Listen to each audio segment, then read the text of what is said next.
Di sebuah pelosok tanah Papua yang penuh hutan lebat dan sungai-sungai sunyi, hiduplah sepasang suami istri sederhana. Mereka bukan orang terpandang, bukan pula orang kaya. Tapi mereka punya satu hal yang lebih besar dari segalanya. Harapan. Harapan akan hadirnya seorang anak. Tahun demi tahun berlalu. Siang malam mereka berdoa, memohon pada Tuhan agar diberi keturunan.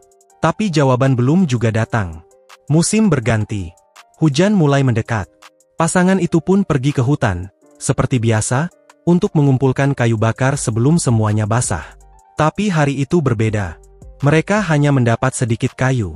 Kelelahan menyergap, dan mereka memutuskan beristirahat di tepi sungai yang disebut Sungai Waikeo. Sebuah sungai yang alirannya tenang, tapi konon menyimpan banyak misteri.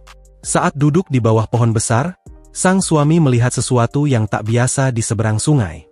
Sebuah lubang besar, gelap, dan tampak dalam. Rasa penasaran mengalahkan rasa lelahnya. Ia pun menyeberang, mendekati lubang itu, dan terkejut. Di dalamnya, tergeletak 6 butir telur besar, ukuran yang tak lazim. Terlalu besar untuk telur burung. Bahkan lebih besar dari kepala manusia. Ia segera memanggil istrinya, yang tak kalah terkejut saat melihat keanehan itu. Dengan penuh hati-hati, mereka membawa telur-telur itu pulang. Mereka pikir, mungkin Tuhan menjawab doa mereka dengan cara lain. Dengan makanan. Mereka berencana memasaknya nanti, saat kayu sudah cukup dan musim hujan tiba.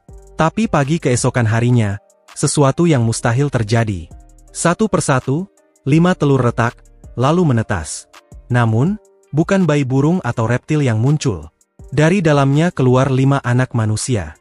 4 laki-laki dan 1 perempuan.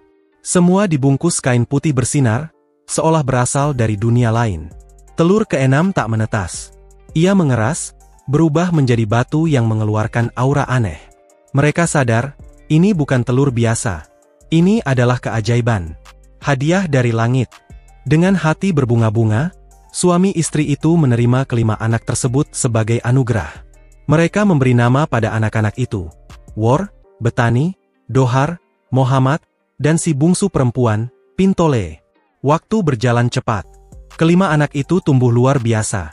Mereka tidak hanya tampan dan cantik, tapi juga rajin, penuh kasih, dan sangat berbakti. Sejak kecil, mereka membantu orang tua di ladang, membawa hasil panen, bahkan membangun rumah dan lumbung bersama-sama. Ladang keluarga itu tumbuh subur dan berkembang. Bahkan, hasilnya menyebar hingga ke 4 pulau besar di sekitar Teluk Kabui. Warga desa terkesima. 5 anak yang datang dari telur ini seolah membawa berkah bagi semua. Tapi kisah ini bukan hanya soal berkah. Seperti semua kisah besar lainnya, selalu ada bayangan yang datang mengikuti cahaya. Ketika usia mereka cukup dewasa, datanglah hari di mana hati sang ayah mulai menua. Ia ingin meninggalkan sesuatu untuk kelima anaknya, sebuah warisan yang bukan hanya harta, tapi juga amanah. Ia mulai merancang masa depan mereka, berharap mereka tetap bersatu, menjaga satu sama lain, dan tetap memegang teguh nasihat orang tua. Namun takdir berkata lain. Pintole, satu-satunya anak perempuan, jatuh hati pada seorang pemuda asing. Pemuda itu misterius, bukan dari desa mereka, dan tak jelas asal-usulnya. Sang ayah dan ibu menentang keras hubungan itu. Tapi Pintole bersikeras. Ia yakin pada pilihannya. Cinta, baginya, lebih penting dari warisan. Lebih penting dari rencana siapapun. Dengan hati yang terluka, ia meninggalkan keluarga. Naik ke atas cangkang kerang raksasa yang ditemukan di tepi laut, ia berlayar bersama kekasihnya, dan hilang ke arah Pulau Numfor.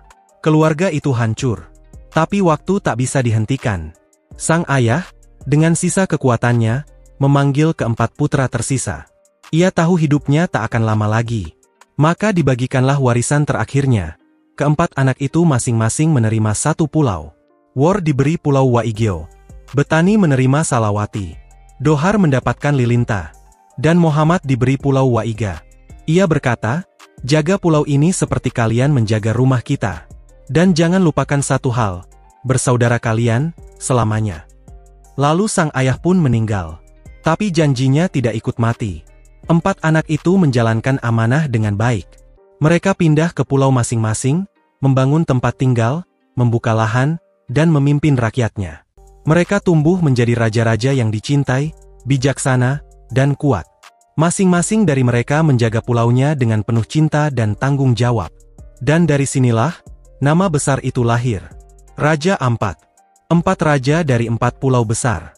Wor, Betani, Dohar, dan Mohamad. Nama mereka hidup dalam sejarah dan menjadi kisah turun-temurun masyarakat Papua hingga hari ini. Namun satu misteri masih tersisa. Telur keenam. Telur yang tak menetas. Yang berubah menjadi batu. Batu itu kini dikenal dengan nama Batu Telur Raja.